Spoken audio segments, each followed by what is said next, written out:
These two baits might look very similar, a chatterbait and a swim jig, but they fish very differently. There's a different application, time, place, and when you're going to be throwing a chatterbait as opposed to when you're going to throw a swim jig, and in this video we're going to break it down.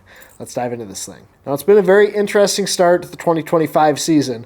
Down on the BPT on Lake Conroe, you saw a bladed jig be a big factor in that event.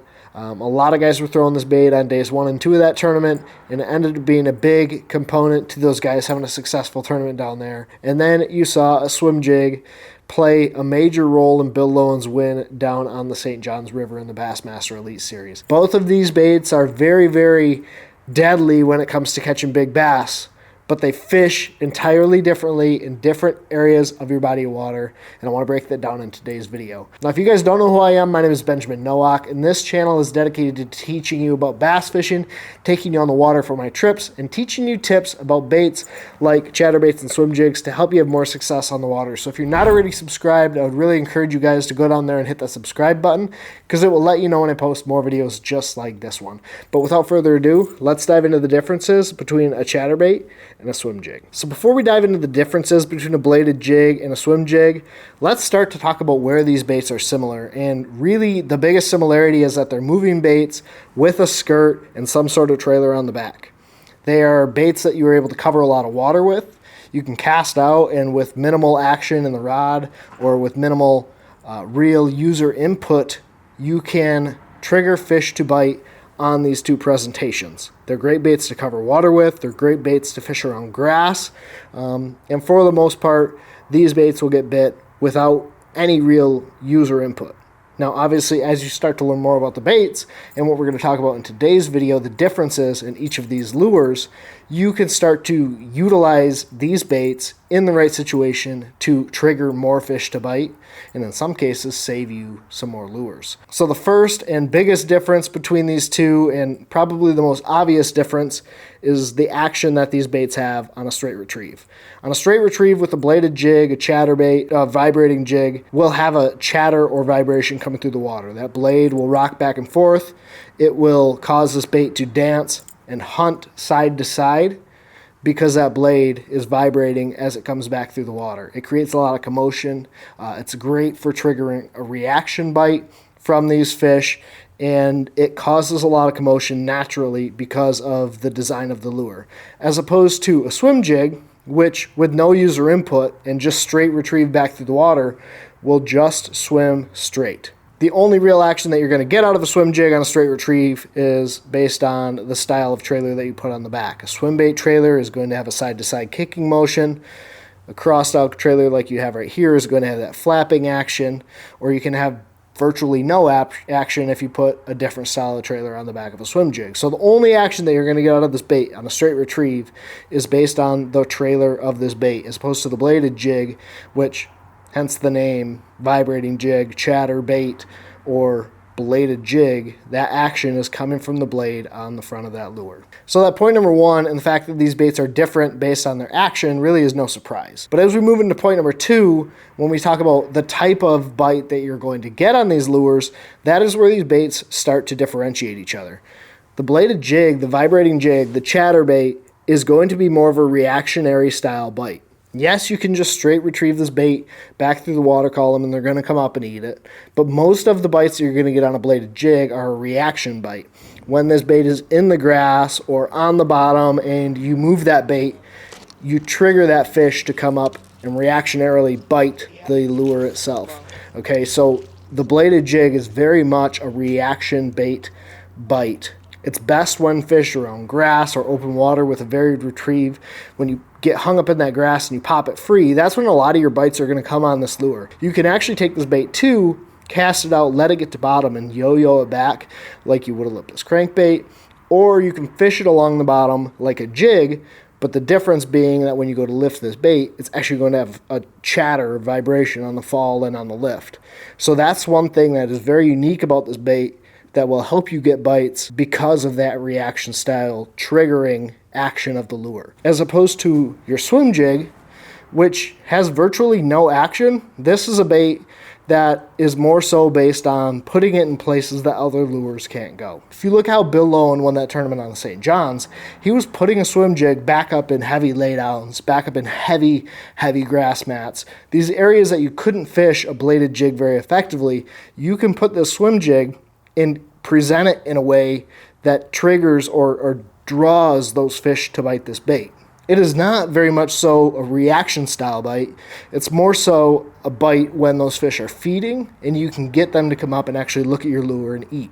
It is a bait that you can move through the water, you can cover a ton of water quickly with, but it really is not a reaction style bite as opposed to the bladed jig, which most of your bites are going to be reaction based. So what does that mean for you as an angler? Well, when you get out to a grass flat for the very first time and you don't have a lot of pressure on these fish and they seem to be feeding aggressively, and you throw the bladed jig out there because it's a fun way to fish and you can cover a ton of water fishing it pretty quickly, you can trigger fish to bite on a bladed jig reacting to that lure. They're going to come up, they're going to be in the tops of the grass, and when you come through the top of the grass and you rip it free when it gets hung, you're going to trigger a reaction bite on that bladed jig. But when those fish start to get smart, and maybe they sink down into the holes in the grass, or you kind of need to sink that bait a little bit more deep, and you need to kind of get in contact with the grass, that's when I like to go to a swim jig, something a little bit more subtle, less action, but you're able to get that bait in the grass, really kind of snake it through there, crawl it through, and get those fish to come up and eat because it looks like the forage that they're feeding on. I'm much more attentive to the color selection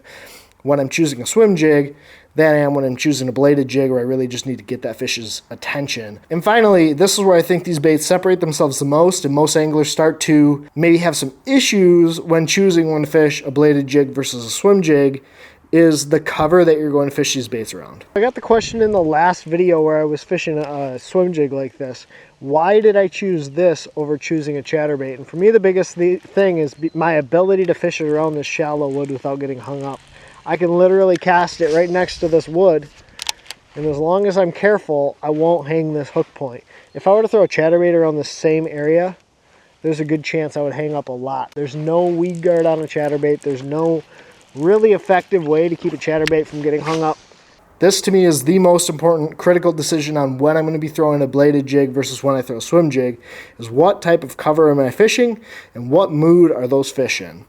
So if I'm fishing open water, I'm fishing grass, I'm trying to cover an expansive grass flat or an inside grass line leading back up into a cove, and I just need a bait that I can bomb out there and wind around grass and open water, I really like fishing a bladed jig.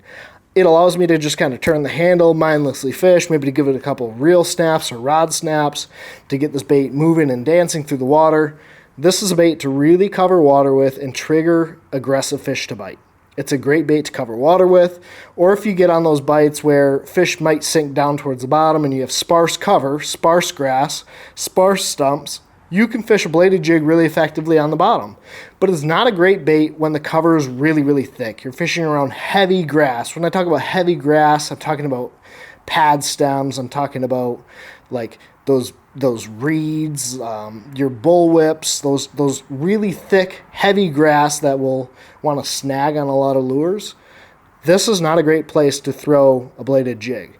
But when you're on that sparse grass, or you're on that grass that you're going to be fishing over the top of, or maybe it's just milfoil or hydrilla, where you need to get that bait kind of barely stuck in there and pop it free, there's nothing really to snag it on, this bladed jig is going to be perfect for those situations. But when you're fishing on a heavy cover, it's not really the most ideal situation to be fishing a bladed jig. Now, a bladed jig is also great for fishing around docks. However, because it doesn't have a weed guard, if this bait wants to roll, which it does by nature of that blade, if this bait wants to roll, it is going to hook every single piece of cover you put it around. If there's a tree in the water, if there's a dock post that it rolls by and hooks wrong, this bait's going to roll over and that hook point is going to bury into that dock post. This is going to get snagged on the tree limb. This is going to get snagged on any hard piece of cover that's in the water. This bait is going to get snagged on it. It is not weedless whatsoever at all. This bait is not meant to be or not fished around cover very effectively. And that is where this little dude right here, that is where Bill Lowen and Brian Schmidt and those dudes, Wes Logan, those dudes that like to put their bait in heavy cover, that is where this guy comes in handy. Your swim jig with that weed guard and really compact presentation and profile is going to come through that cover super, super effectively. That's not to say you can't fish it around open water effectively. You can still fish a swim jig in deeper water around that sparse grass when you want a little bit more subtle presentation and profile. But where this bait really tends to set itself apart from a bladed jig is when you're fishing around that cover and you need to get a bait into a heavy cover situation where you can't fish really many other aggressive moving bait style presentations. You can't fish a bladed jig through there because it's going to get snagged. You can't fish that open hook style of bait through there. I can still tell you guys, this summer we won a tournament on the Saginaw River, and one of the areas we fished, you could never fish a bladed jig through there. It was a down tree coming out into the water, hanging down, and water was down like 3/4 of the way through it. But I knew if I pitched a swim jig up to the bank and swam it through that cover, there's probably a fish sitting right in the end of it where it started to touch the water. And so I brought it through there, and I was swimming it through, and this buddy came over a limb, came off one, started to push into that deeper water zone, and that head appeared and came up and ate, and it was one of our biggest fish of the day. And it was because I was fishing a swim jig through there, I could get this bait through there, present a moving bait style presentation in heavy cover that I was able to get that fish to eat. And so for me, a swim jig is near and dear to my heart. I love fishing a swim jig. Anytime I'm fishing super shallow water on docks or cover, a swim jig is a really, really effective tool to help me cover water when I couldn't throw a bladed jig through there because it will just get snagged. Now, these baits both have times and places on the deck of my boat. If I'm going largemouth fishing, you almost have to have both of these on the deck of the boat. If you're fishing open water, you're fishing grass, you need to cover water quickly, you're fishing around really sparse cover, hard cover, a bladed jig is really, really effective. But when you start to get to really heavy cover, or those fish start to get a little bit pressured, or they get a little bit negative, that's where slow rolling that swim jig or putting a swim jig in heavy cover is really going to separate itself. And both of these baits are very effective at catching big fish, but they both have their time and place. So hopefully you guys enjoyed this video on learning the differences between where you should be throwing a bladed jig and where you should be throwing a swim jig. Really, when you look at a bladed jig, you're looking for a reactionary bite. You're looking for a bait where you can cover water with and trigger aggressive fish to eat. And you're fishing around open water, open cover situations where you're just looking to cover water, fishing it around grass or fishing it around sparse cover with mixed vegetation. A bladed jig is really, really effective. This is a phenomenal grass lure, catches a lot of big fish, but anytime you put it around cover, the bladed jig doesn't shine. As opposed to the swim jig, while it might not shine quite as well for triggering reactionary bites, it is great when you're fishing around heavy cover, great when you need to trigger those little bit more finicky fish to bite, and in my opinion, it's a great tool that can be fished alongside a bladed jig to have a lot of success on the water. Now, if you guys enjoyed this video, give it a thumbs up. Hit that subscribe button down below if you're not already, and let me know what kind of content you'd like to see in the future. If you guys enjoyed this video, click this video right here because I think you'd like to learn how to fish an L-bill crankbait. And if you're not subscribed, hit my face right there. It'll subscribe you to the channel and let you know when I post more videos just like this one. Thank you guys so much for watching. Take care, tight lines. God bless. Pursue your passion.